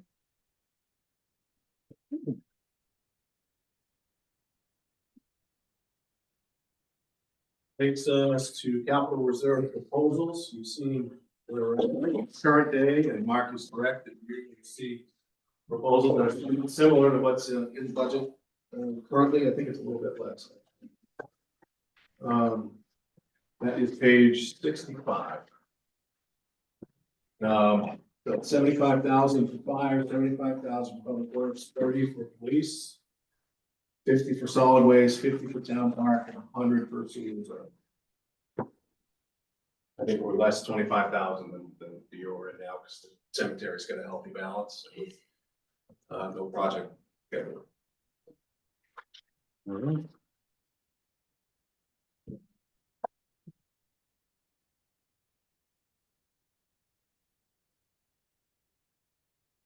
Where are we at with the fence with the cemetery? Isn't that a project? It is a project, but there's nothing worked out or scheduled with it Okay. at this point. I don't think the committee has met for a while. Yeah. Yeah, it's been kind of dormant. Okay. And we've got a healthy balance in there in case they do get together and decide it's time to pull the trigger. I think we could get something off the ground. Shelley? Did you ever do anything with the fencing? I know they were trying to save it to put something. We have it all put aside in the, it's all in the building over on site. The committee needs to get together and kind of talk about how they want to approach that. There were a couple of different options they were talking about. One of them, as I recall, was, rehabbing it and putting the whole thing up. Then another one, which probably is more viable, was putting in sections of it, and it's a grand pillars. It just hasn't had any momentum for a while. But I believe there's enough, so if they get back together and they're interested in rekindling that fire, there's enough for them to get started in the reserve currently. I think there's over 100,000 in there. Have that sheet in front of me. Sorry. Keep going, you're on roll. Cemetery reserve is 124,646 current day. What's the 25,000 earmarked for that was budgeted for 2025? Probably fencing. It doesn't. Probably fencing. That was one of their projects. There was some survey work, and then, of course, one of the things that hasn't happened yet, because we haven't quite passed that demand threshold, is to build out the roads and survey and build out the roads in the new 4-acre piece that we cleared off a few years ago. It doesn't show expenses, it just shows what has been raised over the years. Just doesn't show year to date. Okay. I didn't know the project was done. That's been lingering.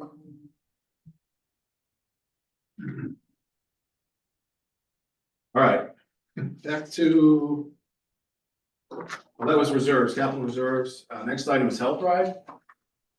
That's a transfer out. I think that's up slightly, very slightly, looks like $100 up. Yeah, is that correct? That's for employee recognition, which is money well spent. That's a great group, they do a lot of good things, so. Debt fund is next. Mark touched on most of these, and there's more detail in that sheet that he put out there, where we're at present day. The only thing that's really noteworthy here, I think, is the transfer station upgrades and improvements. I think the last version of this that you had a large number plugged in there, just under $1 million. That was a placeholder for us. We have some loan information, well, the interest rate and what it might cost to have a loan for that. And I think it's pretty universal that the first year in a construction loan, you're gonna pay the interest only, so that's what Mark plugged in there, is interest only.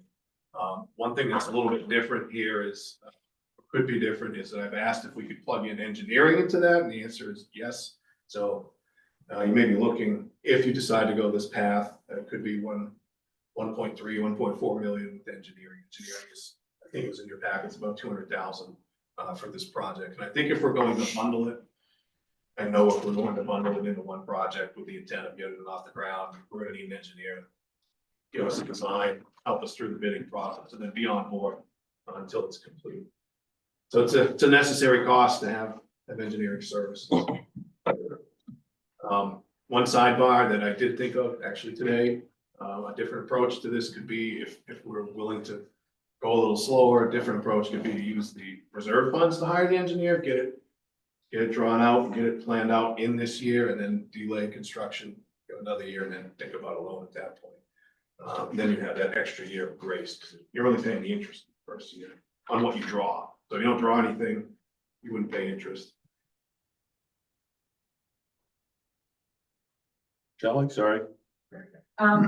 So with that project that you're planning for the transfer station is, so has the expense of the big project been weighed out on what we receive for revenue from that? To see if that's going to be a cost saving thing or in the future, or are you planning on putting a redemption center there? I wasn't planning on that. I haven't had any instruction on that.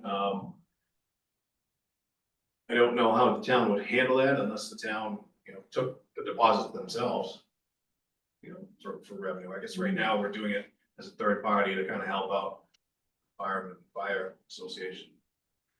I think yeah. I'm just saying there's a need for a redemption center. We don't have one. Everyone has to travel down the road, they Stratton or Arlington to pick the ball back. If the board wanted to explore that, we could. It couldn't be for profit. It would have to be, something that would be used as revenue to offset taxes. Right, the revenue goes back to the town for the law. Right. So so we're looking at 65-25 Franklin Savings Bank loan loan for, 2.1, that's being removed. Okay. The one below it. The one below it, the loan 3. Okay. So then, another question. Where is the 2025 cruiser? For a payment?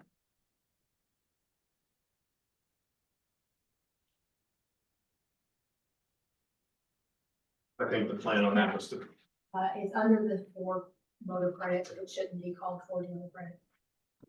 That should be county. So that's not the one for the 2024 Ford credit That has to be added. sewer truck, that's that payment? No, the amount that's in there is for the cruiser. Okay. The, sewer grant was left off. Okay, so then. It looks like the payment's 19,900. I'm just looking at the report that he gave versus what here.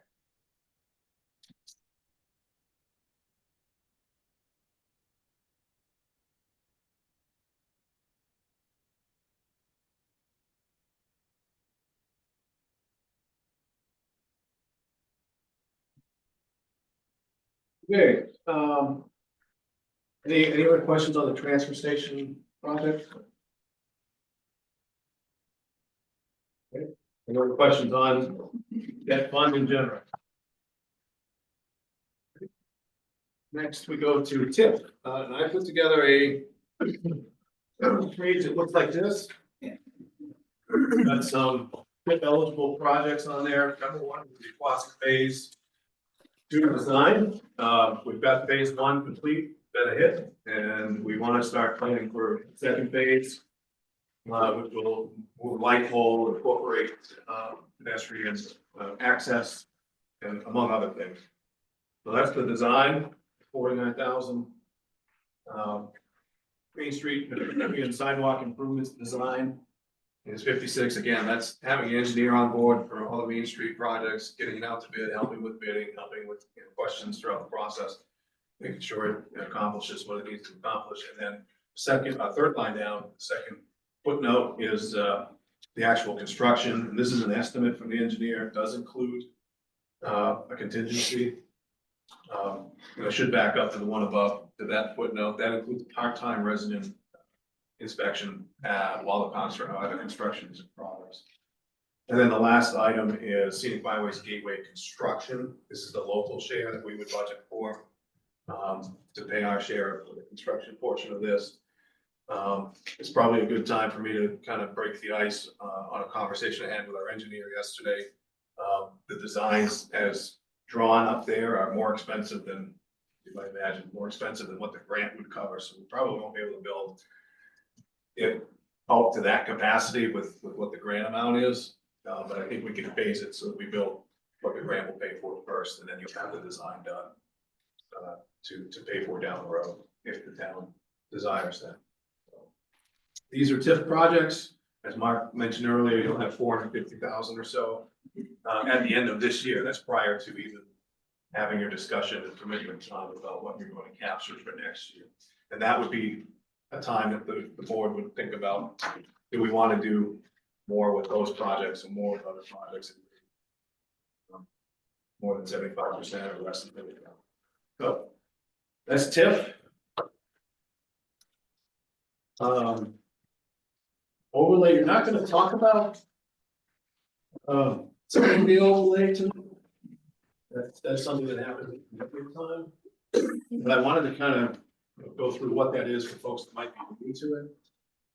It's where the assessors or the municipal office, in this case, they'll determine the sum necessary not to exceed 5% of what you're raising for taxes. The amount is needed to raise through taxation.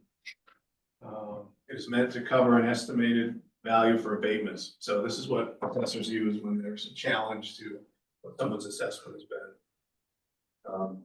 All unused money from the overlay will be available in the general fund.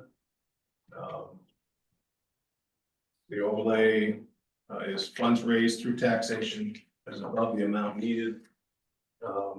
Last year, Rangeley, we raised 9,030,000. We could have raised 5% over that by statute. We didn't. If we had done the max amount allowed, it would have gone to, mill rate would have gone to 12.79. So in order to keep the mill rate stable, we kind of backed out from that and came up with the 30,000, whatever the overlay was that was raised last year. So I just wanted to give kind of a really brief overview of what that is, so that you know when that happens and what it accomplishes. We won't need to worry about it this year, but at the next time we get together a year from now, we'll think about actually after that, we get that together next year, that board will want to think about a higher overlay because of the rebound after. I don't want to get too far ahead of myself, so that's what overlay is. Municipal infrastructure is a new item that our treasurer is putting in a request. And this is to reflect a project that we've talked about several times since I've been raising the municipal buildings needs assessment. The engineer will help us figure out what our space is currently, what our space would be ideally, and how do we accomplish that. If you look through the pamphlet that you received, the actual estimate is, I believe, 35,009. This is a local number that I plugged in there. That has gone up. It hasn't gone up. That's the actual number. I'm plugging 30,000 in its placeholder. The question, I'm sure everybody here is familiar with why would we do this.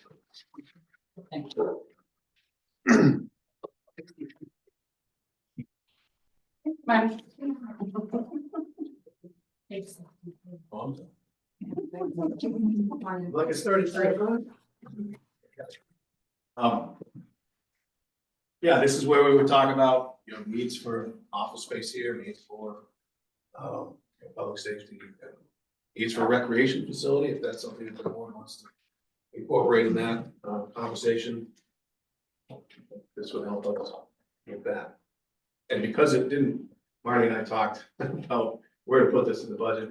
We didn't really want to attach it to, we didn't know where it would fit to attach it. So we said, let's make up our own municipal infrastructure item. That way, if the voters are not interested in it, it doesn't drag down some other department. That's the intent of it being isolated. Oh, sorry, Cindy, yep.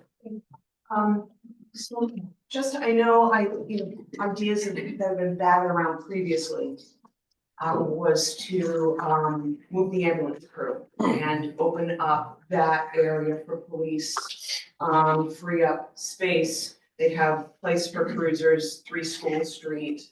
So I would hope that there'd be, that thought as well. It's been brought up by prior select boards as far as, because this has been a discussion for many years. So I just would want that considered as well. I think it should be, Mr. Chair. There are some challenges with 3 School Street in terms of the building envelope. That was one of the things that we looked at internally. That certainly could be also. It's a commercial lot, is it not? Well, the fact that it's municipal is. I don't know if it's in a commercial zone. I think it's in a village zone, but I'd have to look. It's gotta be commercial, it was a business there. There was a business before. Anyway, I just wanted to put that out there while the discussion was here. Sorry, they could have had a CUP. It doesn't necessarily make the lot commercial. I think it is zoned not commercially. I think the conditional use permit allowed them to run the business there. But those, and the purpose of the study, Mr. Chair, is to take as much of that feedback as possible and kind of work it through and come up with what sounds good. It's a big decision, and I think it is wise to have, an expert on board. Again, I keep saying that, but it's true to have somebody along for the ride that knows how these things work and has some experience doing them. I saw one, for instance, that Wright Pierce did for Richmond. If we could have that same format here, I think it would help us. I'd be inclined to build a small town office of its own at 3 School Street and turn this entire building into public safety. Definitely lots of options to look at.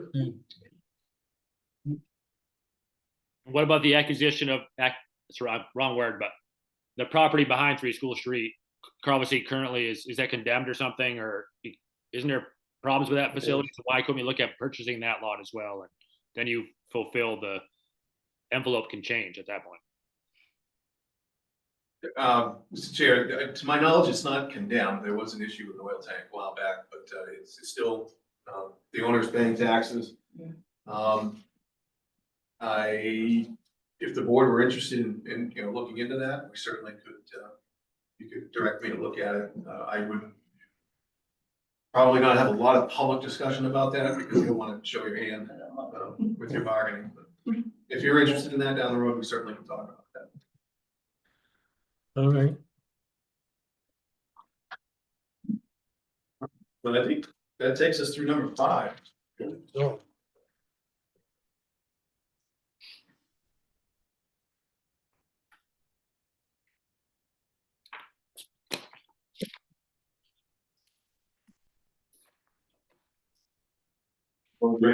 Yeah, might as well. Okay, so we'll go into Keep rolling. other business. With some follow-up questions. Chief was nice enough to print out his answer to his question for us.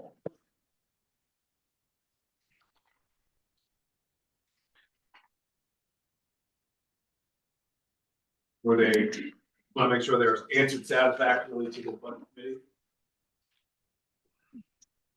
I thank you very much. It's exactly what I, the details and detail explanation. Yeah, I haven't had much time to look at it. Sorry, chief. But we still have some budget time left. So, thank you very, very much. There also is in your packets the sidebar. I think everybody's seen that. This was something that came in on the end of the week, and January 30th or 31st. So that's there. That should feed into the chief's written answers nicely. Looks like there are a couple of letters of support in here, you know, public safety or police. Kelly? As a memo, sorry, I apologize, we've gotten a lot of memos about it. It was over 40 hours.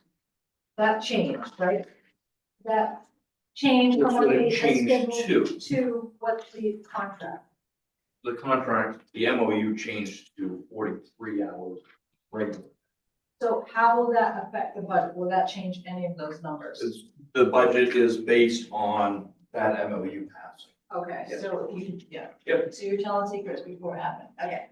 Just checking. I wanna make sure that it's the right number, that's okay. That's all what I thought.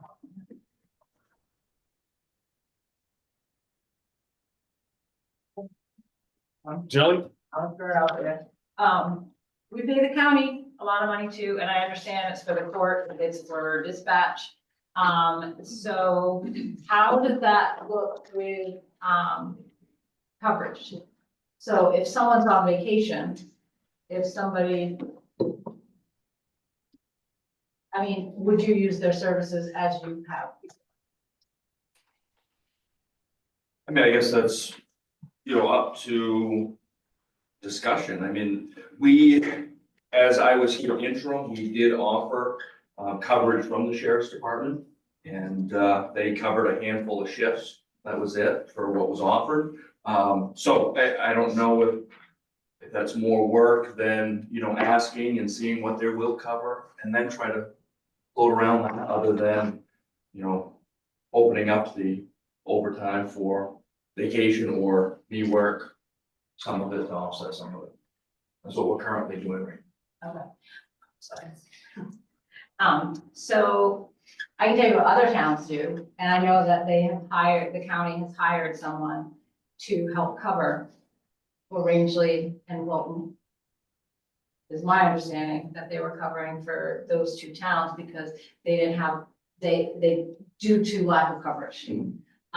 So now there's an extra person. I'm just, and I know that other towns use that, so I'm just. Well, I think. I just, and they usually, it's as it was for Rangeley, if it's my understanding correctly. The chief would email saying, can someone cover? And then they try to make sure that someone was in the area. I'm just, that overtime thing for the 89,000, seems like a lot. I did ask how much the county does for their overtime, and they're at 125,000, and that includes like 29 and all those extra training. So I would like that number to go down. They, is what I'm I saying. mean, they also have extra people that, you know, if someone calls out sick, they don't have to cover. You know, ultimately, 3 people on, they don't have to cover all of it. So Right, then they have- here, we only have 1 person working, so ultimately, it would be needed to be covered. And it wouldn't be opened up to the outside first, you know, we're a union shop, so Oh, I it would be, understand that. it would be offered to the union employees first. As a matter of contract. Yep, Cindy. So do I understand that there's the potential for an officer to work 2 24-hour shifts straight? For the sake of It's overtime? happened. Oh, that's a huge safety concern, just having. But it's not, you gotta remember, there's a 6-hour on-call period too. So there's 18 hours patrol, 6 hours on. It's the same thing that, you know, the sheriff's department puts people on call overnight too. So I mean, there's on-call periods for some agencies.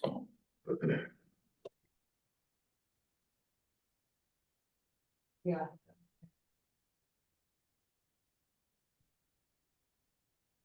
Anything else? I have a comment. Yeah. Hey, it's Kitty. So last year, he did a really nice report on all the calls and everything that happened. And now that there's a full boat, of employees, I'm wondering if we could get that same report.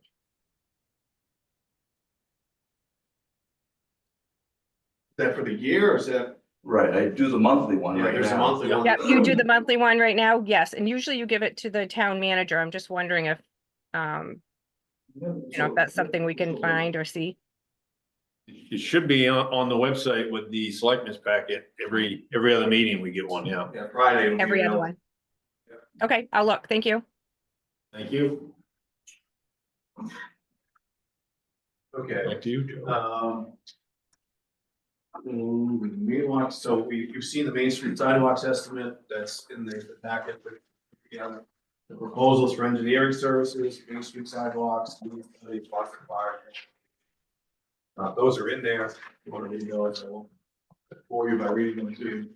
The airport CIP is in there, it's not plugged into these folded up pages that are in the back of the book, but it is the CIP that we use when we meet with DOT and FAA, like I did last Thursday. That is in your packet. It explains the projects. At last Thursday's meeting, as I recall, we flipped this year's projects to flip the funding sources, and that's all, because one's gonna happen sooner than the other. EIL funds are gonna expire in May or June, I think, so we try not to lose those federal funds. So because these projects, you're wondering, why aren't these things plugged into this folder sheet? That's the answer, because they use federal funds, all kinds of different sources of federal funds, and I think it would definitely be confusing for me if they were plugged in here. Projects that are coming up are in that list. What the town needs to watch out for, what I keep an eye on, Marty and I keep an eye on, is what's gonna be our percentage of match. And if you read down through those projects, I think it's around 90,000 as presented that the town had to come up with over 6 years. And our balance is over 100,000. It's a pretty rudimentary way to kind of track it, but that's how I do it. So handle the products, but the money from the FAA doesn't come into our coffers. Like, we don't receive it from them. It kind of stays on their end. They pay for it themselves, like through grants. And then we pay the contractor, the people who do the construction. We pay our percentage to them. we pay them all, but then we get reimbursed that amount. That makes sense. So that's why it's left out. But it isn't here for you to look at, what projects are programmed. There are a couple for this year. There's a crack seal and stripe, and then there's a axial lane construction. And we're going to, on one of those projects, pigtail or piggyback the exhibit A that I mentioned to the board at the last meeting. Master, kind of the master plan. FAA is double checking that we can throw that on there. If we can get that on one of those plans, then the FAA will pay for most. Trying to save you some money there. Ethan? Joe, did we ever get that money, those federal funds returned that we lent out to that other municipality? Remember? Some of them are programmed to come back, this year. Pittsfield, we Yeah. delayed it, so they were gonna be sooner. But a couple years ago, because we didn't have a program, anything programmed, we said you can hang on to it for another year. So I think one of them is this upcoming year, and then one is either a year or two out. I think it's on that sheet. But again, that money doesn't come to us, it goes to the FAA Right. coffers, and they have like a maximum amount that you could build up, which is another metric that have to keep an eye on. We don't want it to fall off. I think it's 450 of AIP funds. So I just wanted to put that in there so folks could see what was coming up at the airport for major projects. Memo regarding changes to closed budget report.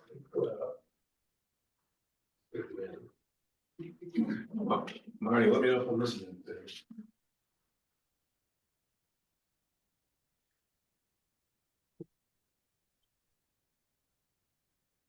Okay, yes, updates. Marty put this together. It looks like this. This is the update sheet of things that have mechanically been keyed into the budget, so everybody's aware of what changes are happening.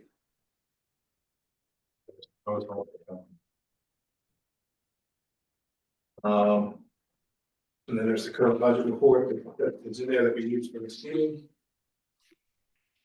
I think that's pretty much it. This is obviously, the forum, if there are other follow-up questions, while I've got folks here. There also is a draft budget, not a draft budget, but a draft budget meeting schedule that comes up. I'll stop, Mr. Chair. Yes, I'll let you redirect. No, you're fine. Anybody have any questions on anything for Joe, Shelley?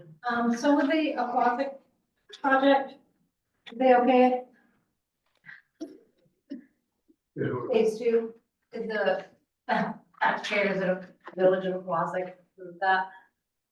Because remember, we did the sidewalk thing, they weren't very impressed with the engineer because they didn't ask the questions, Right. there was a big controversial. So what the way, this is a very good question. The answer is, we haven't gotten that far with it yet. We need the money. We want to make sure that we have the money to do the design first.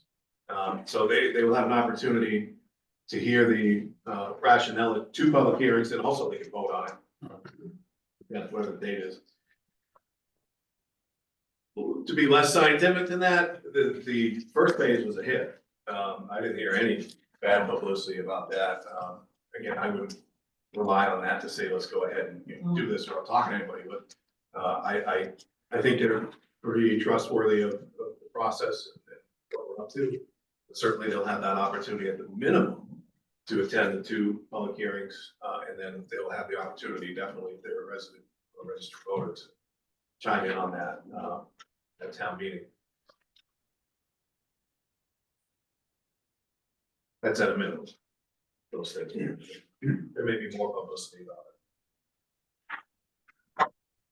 I forgot to ask Mark when he was here, could you follow up with him to see if he is okay with, putting money aside for, like, if you don't spend all the money for a certain project and it doesn't get expensed until the next following year? Like the culverts, for example, that's showing in the revenue. Carry forward. Carry forward, thank you.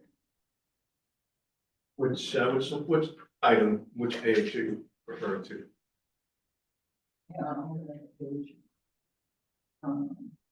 There were some items that were in there that might not be expensed for this year. But we raised the money for it, okay, so, on page 71 from the packet that we received, the carry forward is on. And it's, planning consultant for 10.5 and vaccine on to 20. They both sound familiar to me. Those were both approved budgets. And I thought that we put 20, I thought that, it was 20,000 for crack sealant again this year. So it's an addition, so that would be $40,000. It will, and that RFP is almost ready to be bring more.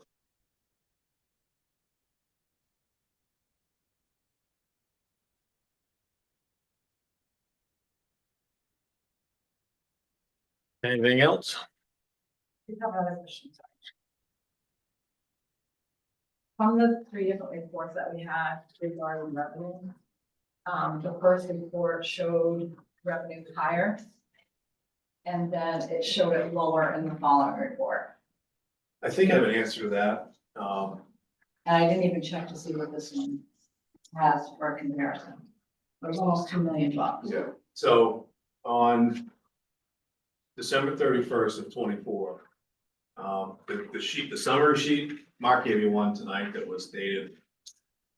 So it's more recent than that. Mhm. I meant to bring this up, but I didn't. I was looking through it. And I asked Marty, you know, what's going on with overlay? You know, it's 2.8 million. There was a keystroke error at the front counter, in overlay, it was sewer billing or sewer liens. Somebody went to lien. So It was caught. okay, so it got caught, but it got represented in this because it was in, when Mark did a snapshot of Trio, that's where it was. So it's been corrected, as you'll see in your most recent sheet. So this would, again, without looking what you have in front of you for the budget, this would translate to a revenue. Because it says that we collected $2 million, which we did, as a keystroke error. The monies that were, found and not really know what they were, at one of the local banks, did you ever discover what that was, that money was? I did not. In fact, I recently had a conversation with Mark about that. And as you see in one of the reports he gave you tonight, startup business. One of them was the description with unemployment. Micro loan. Micro last, thank you. That one shows clearly in the balance. You know, right there. So no, I did not ever discover any description of those items. And I talked with Mark, and there's no specific purpose for that. It's generally just, once it's not invested anymore, would go to the general fund. And we are self-employed for, self-insured for unemployment. I think that was part of your question. Yeah, it just had, the description was unemployment and I gave it. Yeah, it may have been, you gave that to me? I gave you that information, yeah. What was that? It had a description on it Okay. She can't that I hear. gave you. Oh, She didn't hear you say, when was that? yeah, when was that? Shelley can't hear. That was, sorry, yeah, thank you. You're welcome. That was when the whole thing came up. Yeah. And I believe I emailed you. Yeah. But if it's unemployment, it doesn't necessarily need to be kept in a separate bank account. No, I'm because just it's saying, unemployment. it's, I didn't see it where it's earmarked anywhere. Is it showing up as It's revenue? not showing up. As in some kind of reserve or something like that. The CD right now. It would have been, all right, let me back up. It would, if it weren't assigned, it would have been in fund balance to begin with. So I think that the thought is that it was not ever assigned to anything, just in that bank account for whatever purpose. That's my understanding. So it's not like the town got extra money. That was money that was accounted for. It was just in a different bank account. Right.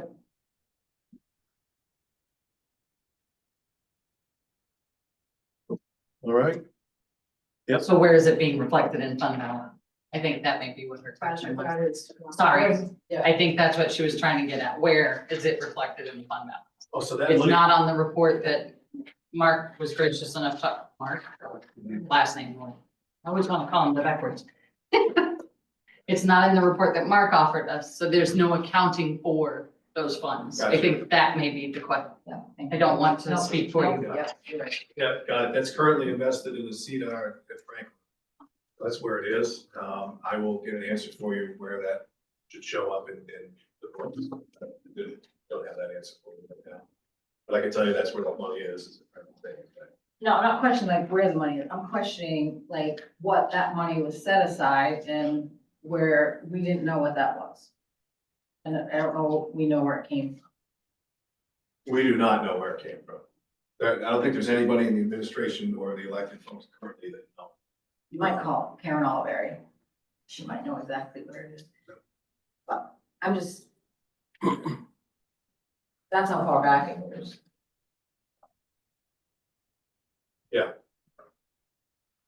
I don't think the town's in any jeopardy from this being, in Franklin Bank, or if you decide not to reinvest it, just drop it into the general fund. Town still has the money, and if some need for it presents itself that we didn't think of, the board can take action and figure out how to fund that need. I wish there was a better answer. I don't know. I don't know what it was set aside for, it wasn't here, and that was back in the 80s or 90s.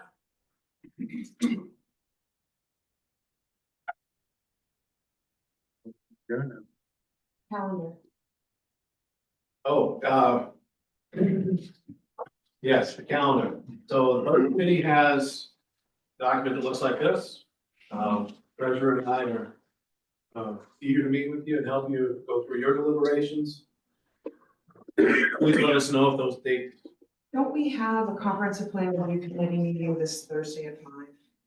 Yep, so that one won't work. No. And this one was put together, I think, before that was. Yeah, I put it together without. Okay. So that one won't work. Good, so I can't do that. Okay. Meeting out this week. Yeah, so Marty, Joe, so if the budget committee, can look, Kitty, I don't know if you've taken a look at the proposed meeting schedule, but if folks could take a look at their schedule, and Marty, are you our go-to gal for scheduling? Okay. And just take a look at what will work, and then we can work that out through email. That's what we did last, year. It seemed to work out pretty well, Jim, didn't it? You know, just kind of the email touching base with and scheduling. Do you know how many meetings we need? Just looking, there was 6 or 7 here. Are we gonna need that many meetings? So I allowed for 6 just in case we had to move these around, so now Oh, it's 5. okay, yeah. So if we need to move that around, it was enough to get us scheduled in to a week before that March 11th joint meeting. I think, Jim, remember what we ran into last year were quorum issues. Yes. So we'd have to, we've got more members this year, but we had some major scheduling glitches with quorum. So you didn't have a schedule ahead of time. Right. Kind of trying to fill in the blanks, which is why we tried. Nice to have These structure. are when we're available, this is when this is Okay. available. that you can maybe work around. And we'll endeavor, Marty and I will endeavor to encapsulate your votes, your wishes, so that we can get it to the board ahead of time, and, help you articulate that to them, so they have time to process it. And then I envision on the 11th, you'll come back together. Yeah. They will have processed your, senior votes ahead of time, your recommendations, I should say. Mhm. Then you'll be in the room when they go through and make their votes, in case there are any last minute questions. And of course, they may have follow-up in the meantime too, for me. That's kind of how Marty and I envision this process culminating on the 11th. And we should have votes, and then the board can start working on the warrant.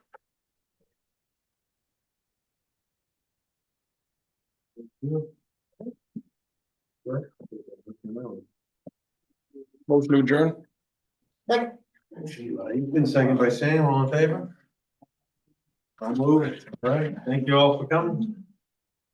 Thank you.